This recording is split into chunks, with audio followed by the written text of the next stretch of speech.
السلام عليكم ورحمة الله وبركاته، أهلا بكم معانا في فيديو جديد. الفيديو اللي أنا هعرضه ده ما بيحصلش إلا عندنا إحنا بس في مصر.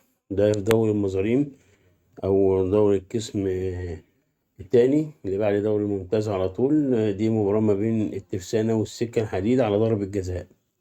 حكم احتسب ضربة جزاء ومعرفش ده إيه الحاجات دي، إحنا يعني أنا مش عارف ده إيه. ده عندنا إحنا بس إيه الهيصة وإيه ده، والحكم انضرب وتعور والدنيا وقفت عشان ضربة جزاء. يعني مش ما تولع ضربة الجزاء ولا تولع الدنيا، وتعوير وضرب وشوم ودنيا ليه كل ده، والجماهير من بره وكراسي ورمي وكل ده عشان ايه؟ ولسه في الكلام ده؟ احنا عندنا ده يا جماعة. انتوا ما بتتفرجوش على دوري انجليزي؟ كاس عالم اللي خلصان يعني فرق خسرت على حساب فرق، وضربات جزاء انحسبت وناس اتظلمت، والمغرب كان مظلوم والدنيا في ضربات جزاء قبل كده قدام فرنسا والدنيا عدت وما حصلش احتجاج وخلاص شكرا على كده، وزي ما تيجي توصل للضرب والإهانة واللي احنا شايفينه ده.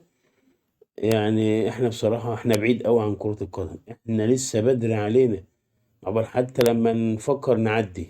والسلام عليكم ورحمة الله وبركاته.